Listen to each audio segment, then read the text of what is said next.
മഞ്ഞിൽ വിരിഞ്ഞ പൂവിൻ്റെ പുതുപുത്തൻ വിശേഷങ്ങളിലേക്ക് എല്ലാവർക്കും സ്വാഗതം. അങ്ങനെ ചിത്തിരയെ ചികിത്സിച്ചിരുന്ന ആ വൈദ്യര് പ്രതിഭയെ ചികിത്സിക്കാൻ വേണ്ടി മല്ലികാമ്മയുടെ വീട്ടിലെത്തുന്നുണ്ട് കേട്ടോ. അപ്പോൾ ചിത്തിരയെ കാണുന്നതും ഇപ്പോൾ സുഖമായോ എന്ന് ചോദിക്കുമ്പോൾ ഉവ് വൈദ്യരുടെ മരുന്ന് കഴിച്ചതോടുകൂടി പ്രശ്നങ്ങൾ മുഴുവൻ തീർന്നു ചിത്തിര പറയുന്നതും ഒറ്റമൂലി അത് ഫലിക്കുമെന്ന് പറയുന്നുണ്ട് കേട്ടോ വൈദ്യര്. ഇതേ സമയം തന്നെ മല്ലികാമ്മ വന്നിട്ട്, വൈദ്യരല്ലേ, ഞാൻ ഇവളുടെ അച്ഛമ്മയാണ്, കുട്ടികൾ പറഞ്ഞുള്ള അറിവേ ഉള്ളൂ, നേരിട്ട് കാണുന്നത് ആദ്യമായിട്ടാണല്ലോ എന്നൊക്കെ പറയുന്നുണ്ട് കേട്ടോ മല്ലികാമ്മ. തുടർന്ന് വൈദ്യര് പറയുന്നുണ്ട്, ഒരു രോഗമുണ്ടാകുമ്പോൾ തന്നെ അതിൻ്റെ പരിഹാരവും അതിലുണ്ടാകും, ചികിത്സിക്കുന്നവർ അത് കണ്ടെത്തണമെന്ന് മാത്രം, പലപ്പോഴും അത് സാധിക്കാറില്ല എന്ന് പറയുന്നുണ്ട്. ആധുനിക ചികിത്സാ രീതി ഒരുപാട് മുന്നോട്ട് പോയിട്ടുണ്ട്, എങ്കിലും പരിമിതികൾ ധാരാളമുണ്ട്. ഞങ്ങൾ സിദ്ധിയിലാണ് വിശ്വസിക്കുന്നത്, അതാണ് ഞങ്ങളുടെ ഫലം എന്ന് പറയുന്നുണ്ട് അദ്ദേഹം. തുടർന്ന് എവിടെ ആളെന്നും ചോദിക്കുമ്പോൾ മല്ലികാമ്മ വൈദ്യരെയും കൂട്ടി പ്രതിഭയുടെ അടുത്തേക്ക് ചെല്ലുകയാണ്. എന്നിട്ട് പ്രതിഭയോടായിട്ട് പറയുന്നുണ്ട്, പേര് കേട്ട വൈദ്യന, ഒറ്റമൂലി ചികിത്സയിൽ പ്രശസ്തനാണെന്നൊക്കെ പറയുന്നുണ്ട് മല്ലികാമ്മ പ്രതിഭയോടായിട്ട്. തുടർന്ന് വൈദ്യ, വാഹനാപകടമല്ലേ, അതുകൊണ്ട് തന്നെ ഇതിനെ രോഗമെന്ന് പറയാൻ പറ്റില്ല, ചികിത്സ മാറും മരുന്നും എന്ന് പറയുന്നുണ്ട് പ്രതിഭയോടായിട്ട്. ശേഷം വൈദ്യരെ പ്രതിഭയെ പരിശോധിക്കുകയാണ് കേട്ടോ. അതിനുശേഷം പറയുന്നുണ്ട്, ഞാനൊരു കൂട്ടുമരുന്ന് കൊടുത്തയക്കാം, അത് കൊടുക്കാം, ശരീരത്തിനുള്ളിലെ ചതവുകളും നീർക്കെട്ടുകളും മുഴുവൻ പോകുന്ന വൈദ്യര് പറയുന്നതും. ഇടയ്ക്ക് കയറി ചിത്തിര, ഛർദ്ദിക്കുമല്ലേ വൈദ്യരെ എന്ന് ചോദിക്കുമ്പോൾ, ഇല്ല, ഈ കേസിൽ ഛർദ്ദിക്കാൻ പാടില്ല, അങ്ങനെ ചെയ്യണമെന്ന് തോന്നും, സമ്മതിക്കരുത്, പിന്നെ ചില പഥ്യങ്ങളുണ്ട്, അത് പാലിക്കണം എന്നൊക്കെ വൈദ്യര് പറയുമ്പോൾ പാലിക്കാമെന്ന് പറയുന്നുണ്ട് മല്ലികാമ്മ. തുടർന്ന് എത്രത്തോളം പ്രതീക്ഷിക്കാം ചോദിക്കുമ്പോൾ, പ്രതീക്ഷകൾ ആകാശത്തോളം ഉണ്ട്, ബാക്കിയെല്ലാം തീരുമാനിക്കേണ്ടത് വിധിയും ഈശ്വരനുമാണ്, നമുക്ക് നോക്കാമെന്ന് പറയുന്നുണ്ട് വൈദ്യര്. അങ്ങനെ വൈദ്യര് അവിടുന്ന് പോയതിനു ശേഷം നല്ല കഴിവുള്ള വൈദ്യന, അച്ചമ്മയുടെ സകല വയ്യായികയും ഇദ്ദേഹം മാറ്റിത്തരുന്ന നിരഞ്ജന പറയുന്നത് കേട്ട് ആശ്വാസമാവുന്നുണ്ട് പ്രതിഭക്ക്. അതിനുശേഷം കാണിക്കുന്നത് ഇവിടെ ചിത്തിരിയും നിരഞ്ജനയുമാണെങ്കിൽ ഓരോന്നും സംസാരിച്ചുകൊണ്ട് ചിരിച്ച് കളിച്ചിരിക്കുകയാണ് കേട്ടോ. അപ്പൊ അതും കണ്ടുകൊണ്ട് അങ്ങോട്ടേക്ക് വരുന്ന മല്ലികാമ്മ പറയുന്നുണ്ട്, കൊള്ളാം, പഠിക്കാനുള്ള പ്ലാൻ ഒന്നുമില്ലേ, ഒരു കാര്യം ഞാൻ പറഞ്ഞേക്കാം, പ്രതിഭ എൻ്റെ ബന്ധുവാ, അവൾക്ക് എന്തെങ്കിലും വയ്യായ്ക വന്നാൽ ഞാൻ നോക്കും, അതിനുവേണ്ടി നിങ്ങൾ ആരും ബുദ്ധിമുട്ടേണ്ട ആവശ്യമില്ല. നിങ്ങൾക്ക് ഇപ്പോൾ ഒറ്റ ലക്ഷ്യം മാത്രമേ ഉണ്ടാകാൻ പാടുള്ളൂ, പഠിത്തം. ചിത്തു, നിനക്ക് റാങ്ക് കിട്ടണം, നീരു, നിനക്ക് 80% കൂടുതൽ മാർക്ക് കിട്ടണം എന്നൊക്കെ മല്ലികാമ്മ പറയുമ്പോൾ, ഞങ്ങൾ പഠിച്ചോളാം അച്ഛമ്മയും ചിത്ര പറയുന്നതും. ഇതിങ്ങനെ വായ കൊണ്ട് പറഞ്ഞാൽ പോരാ, ചെയ്ത് കാണിക്കണം എന്ന് പറയുന്നുണ്ട് മല്ലികാമ്മ. തുടർന്ന് നിരഞ്ജനയോടായിട്ട്, നീരു, അച്ചമ്മയാണ് കിടക്കുന്നത് എന്ന് കരുതി എപ്പോഴും അത് തന്നെ ഓർത്ത് ഇങ്ങനെ സങ്കടപ്പെട്ടിരിക്കേണ്ട കാര്യമില്ല, നമ്മൾ ആരും കാരണമല്ലല്ലോ പ്രതിഭക്ക് ഇങ്ങനെ ഒരു ഗതി വന്നു, ഇനി നമ്മൾ നോക്കും, വൈദ്യൻ വന്നു പോയില്ലേ, എല്ലാം ശരിയായിക്കോളെന്ന് പറയുന്നുണ്ട് മല്ലികാമ്മ. അപ്പൊ നിരഞ്ജന പറയുന്നുണ്ട്, അച്ഛമ്മ ഒറ്റയ്ക്ക് കിടന്ന് കഷ്ടപ്പെടുന്നത് കാണുമ്പോൾ ഒരു വിഷമം എന്ന് നിരഞ്ജന പറയുന്നതും, ഇതൊക്കെ എന്ത് കഷ്ടപ്പാടാ മോളെ, ഇതിലും വലുത് ഞാൻ അനുഭവിച്ചിട്ടുണ്ട്. ഇവളുണ്ടല്ലോ എന്റെ ചിത്തു, പ്രസവിച്ച് ഏതാനും മണിക്കൂറിനുള്ളില എന്റെ കയ്യിൽ വന്ന് പെടുന്നത്, ആ അവസ്ഥയിൽ നിന്ന് ഇവളെ ഒന്ന് വളർത്തിയെടുക്കാൻ ഞാൻ പെട്ട പാട് എനിക്കേ അറിയൂ, എന്തെല്ലാം സഹിച്ചു, അതുമായിട്ട് വെച്ച് നോക്കുമ്പോൾ ഇത് വല്ലതും ആണോ മക്കളെ, നിങ്ങൾക്ക് അങ്ങനെ ഒന്നുമല്ല, നിങ്ങൾക്ക് വേറെ ഡ്യൂട്ടി ഉണ്ട്, മനസ്സിന്റെ ശ്രദ്ധ തിരിക്കുന്ന ഒന്നും നിങ്ങൾ ചെയ്യാൻ പാടില്ല എന്നൊക്കെ പറഞ്ഞു കൊടുക്കുമ്പോൾ, ഇല്ല അച്ഛമ്മേ, ഞങ്ങൾ പഠിച്ചോളാം, എനിക്ക് 1ാം റാങ്ക്, ഇവൾക്ക് A1, അത് ഞങ്ങൾ വാങ്ങിച്ചോളാം എന്ന് പറയുന്നുണ്ട് ചിത്തിര. അപ്പോൾ അത് കേട്ട് നിരഞ്ജന ചിത്തിരയോടായിട്ട്, ഈ A1 ഒന്ന് മാറ്റി പിടിക്കാൻ പറ്റുമോ എന്ന് ചോദിക്കുമ്പോൾ, അതെന്തിനാണെന്ന് ചിത്തിര തിരിച്ചു ചോദിക്കുമ്പോൾ, അല്ല, പറ്റുന്നതല്ലേ മോഹിക്കാവൂ നിരഞ്ജന പറയുന്നതും. ഞാൻ പറഞ്ഞു തരാം പാഠങ്ങളൊക്കെ എന്ന് ചിത്തിര പറയുന്നതും. പഠിക്കേണ്ടത് ഞാനല്ലേ, എന്താണെന്നറിയില്ല, പഠിക്കുമ്പോൾ എല്ലാം ഓർമ്മയുണ്ടാകും, പരീക്ഷാ ഹാളിലേക്ക് കാലെടുത്ത് വെക്കുമ്പോൾ എല്ലാം ശൂന്യം എന്ന് നിരഞ്ജന പറയുന്നതും. മല്ലികാമ്മയും ചിത്തിരയും ശ്രീജിയും ഒക്കെ പൊട്ടിച്ചിരിക്കുകയാണ് കേട്ടോ. തുടർന്ന് മല്ലികാമ്മ നിരഞ്ജനയെ കെട്ടിപ്പിടിച്ച്, അയ്യോ, ഇതെല്ലാം നമുക്ക് ശരിയാക്കാമെന്ന് പറയുന്നുണ്ട്. ചിത്തു, നീ പഠിക്കാനിരിക്കുമ്പോൾ ഈ കുഞ്ഞിക്കാടയും കൂടെ പഠിപ്പിച്ചെടുക്കുമെന്ന് പറയുമ്പോൾ, അത് ഞാൻ ഏറ്റു അച്ഛമ്മയെന്ന് പറയുന്നുണ്ട് ചിത്തിര. തുടർന്ന് നിരഞ്ജനയോടായിട്ട്, നിന്റെ മുഖം എന്താ വീർത്തിരിക്കുന്നത്, ഞാൻ അത് തീരുമാനിച്ചു കഴിഞ്ഞു എന്ന് പറയുന്നുണ്ട് ചിത്തിര. അതിനുശേഷം കാണിക്കുന്നത് ചിത്തിര ഹരിയെ വിളിച്ചു വരുത്തുകയാണ് കേട്ടോ. ഒരു ഗുഡ് ന്യൂസ് പറയാനാ വിളിപ്പിച്ചതെന്ന് പറയുമ്പോൾ, എന്താണാവോ എന്ന് ചോദിക്കുന്നുണ്ട് ഹരി. പരീക്ഷയാണെന്നറിയാലോ, പരീക്ഷ കഴിയുന്നത് വരെ ഇനി നമ്മൾ തമ്മിൽ കാണാൻ പറ്റില്ല ചിത്തിര പറയുന്നതും. അതെന്ത് പരിപാടിയാ, പഠിച്ച് ബോറടിക്കുമ്പോൾ ഒന്ന് പുറത്തേക്കൊക്കെ ഇറങ്ങിക്കൂടെ എന്ന് ഹരി ചോദിക്കുമ്പോൾ, വെരി സോറി, പറ്റില്ല, അച്ഛമ്മയുടെ കർശനമായ നിർദ്ദേശമുണ്ട്, റാങ്ക് മേടിച്ചേ പറ്റൂ എന്ന്, ഞാനിനി മുഴുവൻ സമയവും ഇരുന്ന് പഠിക്കാൻ പോവാണെന്നൊക്കെ ചിത്തിര പറയുന്നതും. അത്രയ്ക്കായോ, എന്നാൽ ഞാനും അങ്ങനെ ചെയ്യാൻ പോവാ, ഞാനും ഇരുന്ന് പഠിക്കാൻ പോവാണെന്ന് ഹരി തിരിച്ചു പറയുമ്പോൾ, ഓ, പറഞ്ഞ പോലെ ഹരിയും ഇത്തവണ പരീക്ഷ എഴുതുന്നുണ്ടല്ലോ, അത് ഞാൻ ഓർത്തില്ല, വാശി നല്ലതാ, നല്ലോണം ഇരുന്ന് പഠിച്ചോ, ഇത്തവണ പാസ്സാവണം, അടുത്ത തവണ ഡിഗ്രി, ഞാൻ ഡിഗ്രി എടുത്തു വരുമ്പോൾ ഹരിയും ഡിഗ്രി പാസ്സായിട്ടുണ്ടായിരിക്കണം എന്നൊക്കെ ചിത്തിര പറയുമ്പോൾ, പറ്റുമോന്നറിയില്ല, എന്നാലും ശ്രമിക്കാം, IAS-കാരിയുടെ ഭർത്താവ് വെറും +2കാരനാണെന്ന് പറയുന്നത് നിനക്കൊരു നാണക്കേടല്ലേ എന്ന് ഹരി ചോദിക്കുന്നതും. ഞാൻ ഹരിയെ സ്നേഹിച്ചത്, അല്ലാതെ ഹരിയുടെ ഡിഗ്രിയെ അല്ല എന്ന് പറയുന്നുണ്ട് ചിത്തിര. അപ്പം അത് കേട്ട് ഹരിയും പറയുന്നുണ്ട്, സന്തോഷം, ഞാൻ സ്നേഹിച്ചതും നീ എടുക്കാൻ പോകുന്ന IAS-നെ അല്ല, നിന്നെയാണെന്ന് ഹരി പറയുന്നതും പക്ഷേ ഞാനും IAS രണ്ടല്ല ഒന്നാണ്. അച്ഛമ്മ കാണുന്ന ഒരു സ്വപ്നമുണ്ട്, അതെനിക്ക് സാധിച്ചു കൊടുക്കണം. അതിനാ ഞാൻ കുത്തിരുന്ന് പഠിക്കാൻ പോകുന്നതെന്ന് പറയുന്നുണ്ട് ഒരു ചിത്തിര. അപ്പോൾ ഹരി പറയുന്നുണ്ട്, പഠിച്ചോ, കാണുന്നില്ലെങ്കിൽ വേണ്ട, വിളിക്കാലോ, അത് വേണ്ടെന്ന് പറയരുത് എന്ന് ഹരി പറയുമ്പോൾ നോക്കാം, വല്ലപ്പോഴും ഒക്കെ ഫോണിൽ 1-2 മിനിറ്റ് സംസാരിക്കാൻ ചിത്തിര പറയുന്നതും അങ്ങനെയാണെങ്കിൽ വിളിക്കണ്ട, അത്രയും സമയം കൂടെ ഇരുന്ന് പഠിച്ചോ, ഒരു ലോഡ് പഠിക്കാൻ പറ്റും ആ സമയം കൊണ്ട് ഹരി ദേഷ്യത്തോടെ പറയുന്നത് കേട്ട് ചിത്തിര ചിരിച്ചുകൊണ്ട് പറയുന്നുണ്ട്, ഞാനൊരു തമാശ പറഞ്ഞതല്ലേ ഹരി, എനിക്ക് ഹരിയുടെ സ്വരം കേൾക്കാതിരിക്കാൻ പറ്റുമോ, ഞാൻ വിളിക്കും എന്നിട്ട് സംസാരിക്കും ചിത്തിര പറയുന്നതും. അങ്ങനെ മര്യാദക്ക് വഴിക്ക് വാ, ഏത് പഠിത്തത്തെക്കാളും മുകളില നമ്മുടെ ഇഷ്ടം, അത് മറക്കാതിരുന്നാൽ മതി എപ്പോഴെന്ന് പറയുന്നുണ്ട് കേട്ടോ ഹരി ചിത്തിരയോടായിട്ട്. പിന്നീട് മല്ലികാമ്മ പ്രതിഭക്ക് കഷായം കൊണ്ടു കൊടുക്കുമ്പോൾ കയ്പായിരിക്കുമോ എന്ന് പ്രതിഭ ചോദിക്കുമ്പോൾ ആണെന്ന് തന്നെയാണ് വൈദ്യൻ പറഞ്ഞത്. ഇങ്ങനെ കിടന്ന് ദുരിതം അനുഭവിക്കുന്നതിനേക്കാളും നല്ലതാ ഇച്ചിരി കയ്പ് കുടിച്ചങ്ങ് മാറ്റുന്നത് എന്ന് പറഞ്ഞുകൊണ്ട് പ്രതിഭയെ കൊണ്ട് കഷായം കുടിപ്പിക്കുകയാണ് മല്ലികാമ്മ. പ്രതിഭയാണെങ്കിൽ അത് കുടിച്ച ഉടനെ തന്നെ ഛർദ്ദിക്കാൻ നോക്കുന്നതും പുറത്തോട്ട് കളയരുത്, വൈദ്യർ പ്രത്യേകം പറഞ്ഞിട്ടുണ്ട് എന്നൊക്കെ മല്ലികാമ്മ പറയുന്നതും. ഇതെന്തൊരു കയ്പ, കുടല് പുറത്തു വരുന്നത് പോലെ എന്നൊക്കെ പ്രതിഭ പറയുമ്പോൾ എന്തൊക്കെയോ ഇലകളും വേരുകളും ഒക്കെ ചതച്ച് പിഴിഞ്ഞുണ്ടാക്കിയ മരുന്ന, പക്ഷേ ഫലിക്കുമെന്ന് പറയുന്നുണ്ട് മല്ലികാമ്മ. ഈ വൈദ്യനെ എവിടുന്നാ കിട്ടിയതെന്ന് പ്രതിഭ ചോദിക്കുമ്പോൾ മല്ലികാമ്മ പറയുന്നുണ്ട്, നമ്മുടെ മഹേഷില്ലേ, അവന്റെ പരിചയക്കാരന്, ക്യാഷിനോട് ഒരു ആർത്തിയുമില്ല, എന്നാൽ ചികിത്സയിൽ അഗ്രഗണ്യൻ എന്ന് പറയുന്നുണ്ട് മല്ലികാമ്മ. മാറിയാൽ മതിയായിരുന്നു എന്ന് പ്രതിഭ പറയുമ്പോൾ മാറും, വിഷമിക്കേണ്ട, ഇതിപ്പോൾ ഒരു കൂട്ട് മരുന്നല്ലേ കഴിച്ചുള്ളൂ, ഇനി 2 കൂട്ടും കൂടിയുണ്ട്, അത് കഴിയുമ്പോൾ മാറ്റം ഉണ്ടാകും എന്നാണ് വൈദ്യര് പറഞ്ഞേക്കുന്നത് മല്ലികാമ്മ പറയുമ്പോൾ ഉണ്ടായാൽ മതിയായിരുന്നു, വേറൊന്നും കൊണ്ടല്ല, ഞാൻ കാരണം നിങ്ങൾ എല്ലാവരും ദുരിതം അനുഭവിക്കുന്നുണ്ടെന്ന് പ്രതിഭ പറയുന്നതും. ഞങ്ങൾ ആരും അങ്ങനെ കരുതിയിട്ടില്ല, നിന്റെ അസുഖം മാറണേ എന്നാണ് ഞങ്ങളെല്ലാവരും പ്രാർത്ഥിക്കുന്നത്, അത് ആരുടെയും ദുരിതം തീർക്കാനല്ല, നിന്നെ പഴയ അവസ്ഥയിൽ കാണാനുള്ള കൊതി കൊണ്ടാണെന്നൊക്കെ പറയുന്നുണ്ട് മല്ലികാമ്മ.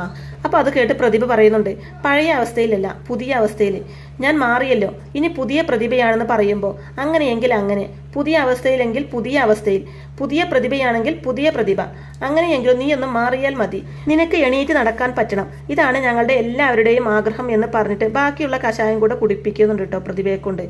അതിനുശേഷം കാണിക്കുന്നത് റസിയുടെ അടുത്തേക്ക് കുറച്ച് ആളുകളെ കൊണ്ടുവരികയാണ് കേട്ടോ CI ബാലകൃഷ്ണൻ.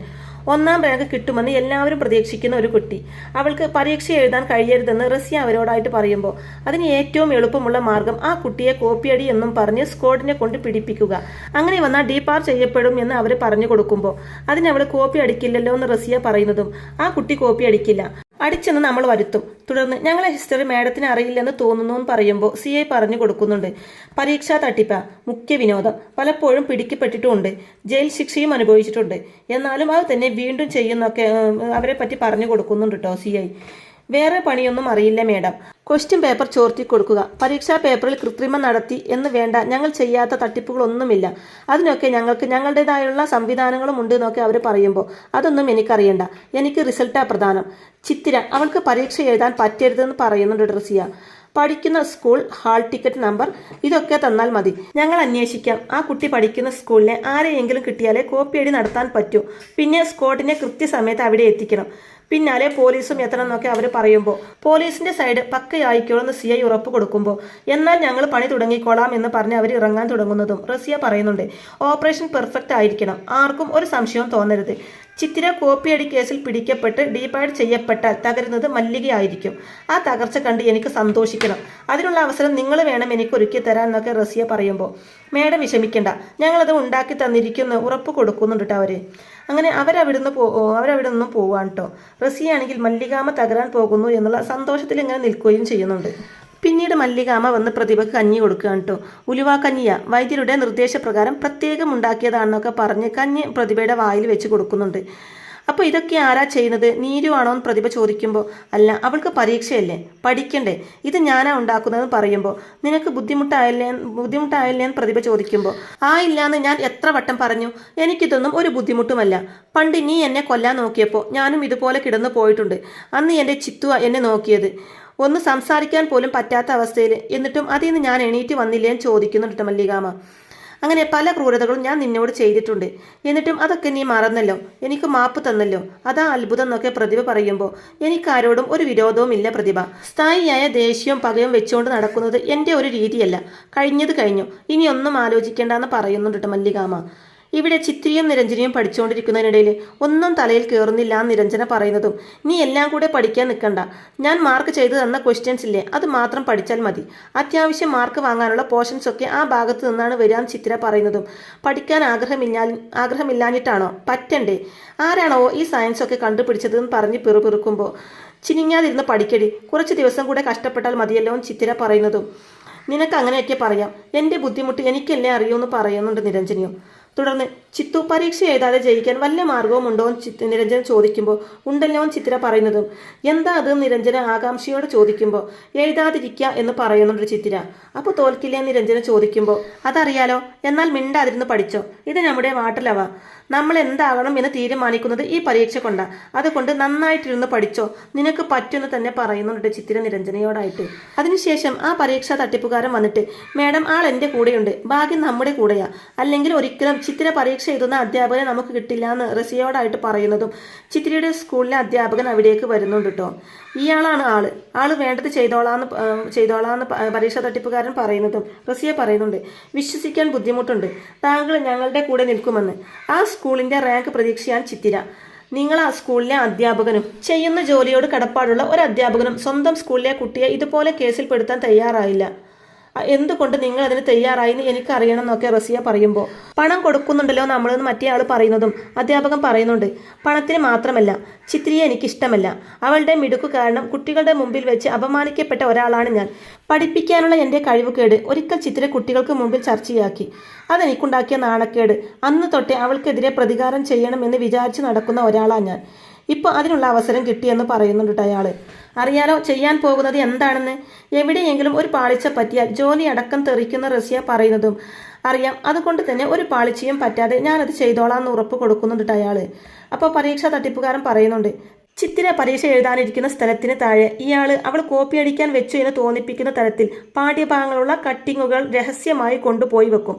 പരീക്ഷ തുടങ്ങുമ്പോൾ പരീക്ഷാ സ്ക്വാഡ് ആ സ്കൂളിൽ പരിശോധനയ്ക്ക് വരും, അവർ ചിത്രിയെ പിടിക്കും, പിന്നെ അറിയാലോ ഡീപാർ ചെയ്യും എന്നൊക്കെ അയാൾ പറയുന്നത് കേട്ട് റസിയ പറയുന്നുണ്ട്, അതോടെ മല്ലിക തീരും, ചിത്തിര തകരും, എൻ്റെ പ്രതികാരം നിർവഹിക്കാനും പറ്റും, തനിക്കൊന്നും വരാതെ നോക്കുന്ന കാര്യം ഞാൻ ഏറ്റു, എന്നെ സഹായിക്കുന്നവർക്ക് ഒരിക്കലും ഒരാപത്തും വരില്ല എന്നൊക്കെ റസിയ പറയുമ്പോൾ, ആപത്ത് വന്നാലും പ്രശ്നമില്ല മേഡം, ഇതെനിക്ക് കിട്ടുന്ന അവസാനത്തെ ചാൻസാ, ആ പരീക്ഷ കഴിഞ്ഞ് ചിത്തിര ആ സ്കൂളിൽ നിന്ന് പോയാൽ പിന്നെ എനിക്ക് എൻ്റെ പ്രതികാരം ചെയ്യാൻ പറ്റാതെ വരും, അതുകൊണ്ട് ഇത് മേഡത്തിൻ്റെ മാത്രം ആവശ്യമല്ല, എൻ്റെയും കൂടെ ആവശ്യമാണ്, ഞാനത് ചെയ്യുന്ന ഉറപ്പ് കൊടുക്കുന്നുണ്ട് കേട്ടോ ചിത്തിരയുടെ സ്കൂളിലെ അധ്യാപകന്. അതിനുശേഷം മല്ലികാമ രണ്ടാമത്തെ ഡോസ് ഒറ്റമൂല്യ മരുന്ന് പ്രതിഭക്ക് കൊണ്ട് കൊടുക്കുകയാണ് കേട്ടോ. അപ്പോൾ മല്ലികാമ പ്രതിഭയെ വിളിക്കുന്നതും ഞാനൊന്ന് മയങ്ങിപ്പോയി എന്ന് പ്രതിഭ പറയുന്നതും, സാരമില്ല, നിനക്ക് ഉറങ്ങണമെന്ന് തോന്നിയാൽ ഉറങ്ങിക്കോ, മരുന്ന് എടുക്കുന്നതല്ലേ, നല്ല ക്ഷീണമുണ്ടാകും എന്നും വൈദ്യര് പറഞ്ഞിരുന്നു എന്ന് പറയുന്നുണ്ട് കേട്ടോ മല്ലികാമ. അപ്പോൾ ഇത് രണ്ടാമത്തെ ഡോസ് അല്ലേ, അപ്പോൾ അതേന്ന് മല്ലിക മറുപടി കൊടുക്കുന്നതും, അപ്പോൾ ഇനിയും ഒരു ഡോസ് കൂടി ഉണ്ടാകുമല്ലേ, എണീറ്റ് നടക്കണം എന്ന് എനിക്ക് നല്ല ആഗ്രഹമുണ്ട് മല്ലിക എന്ന് പ്രതിഭ പറയുമ്പോൾ, നിനക്കതിന് പറ്റും, എനിക്കതിലൊരു സംശയവും ഇല്ല എന്ന് പറയുന്നുണ്ട് കേട്ടോ മല്ലികാമ. തുടർന്ന് പ്രതിഭയെ എഴുന്നേൽപ്പിച്ചിരുത്തി ഒറ്റമൂലി കഷായം കുടിപ്പിക്കുന്നുണ്ട്. അങ്ങനെ കഷായം കുടിച്ചു കഴിഞ്ഞതും പ്രതിഭ അവിടെ മയങ്ങി വീഴുന്നത് കണ്ട് മല്ലികാമ പേടിക്കുകയാണ് കേട്ടോ. മല്ലികാമ എല്ലാവരെയും വിളിക്കുന്നുണ്ട്, ചിത്രിയെയും നിരഞ്ജനെയും ശ്രീജയെയും ഒക്കെ വിളിക്കുന്നുണ്ട്. എല്ലാവരും കൂടി പ്രതിഭയെ കുലുക്കി വിളിക്കുന്നുണ്ടെങ്കിലും പ്രതിഭ ഉണരുന്നില്ല കേട്ടോ. അപ്പോൾ വൈദ്യരെ ഒന്ന് വിളിക്കാമെന്ന് പറഞ്ഞുകൊണ്ട് ചിത്രിയും നിരഞ്ജനയും കൂടി പോകുമ്പോൾ, നമുക്ക് ഹോസ്പിറ്റലിൽ കൊണ്ടുപോയാലോ എന്ന് ശ്രീജ ചോദിക്കുന്നതും, വൈദ്യന്റെ മരുന്ന് കഴിച്ചുകൊണ്ടിരിക്കല്ലേ, അദ്ദേഹം വരട്ടെ, എന്നിട്ട് ആവശ്യമുണ്ടെങ്കിൽ മാത്രം നമുക്ക് ഹോസ്പിറ്റലിൽ കൊണ്ടുപോയാൽ മതിയെന്ന് ശ്രീജയോടായിട്ട് പറയുന്നുണ്ട് മല്ലികാമ. ഇതേ സമയം വൈദ്യൻ ഉടനെ എത്തും എന്നുള്ള വിവരം ചിത്തിര വന്ന് പറയുന്നുണ്ട് മല്ലികാമയോട്. അപ്പോൾ ഇങ്ങനെയൊക്കെയുള്ള നല്ല അടിപൊളി ത്രില്ലിംഗ് ആയിട്ടുള്ള എപ്പിസോഡുകളൊക്കെ ആയിരിക്കും ഇനി വരാനിരിക്കുന്നത്. അപ്പോൾ ഈ റിവ്യൂ ഇഷ്ടമായിട്ടുണ്ടെങ്കിൽ വീഡിയോ ലൈക്ക് ചെയ്യാനും ചാനൽ കൂടി ഒന്ന് സബ്സ്ക്രൈബ് ചെയ്ത് സപ്പോർട്ട് ചെയ്യാനും മറക്കല്ലേ ഫ്രണ്ട്സ്. താങ്ക്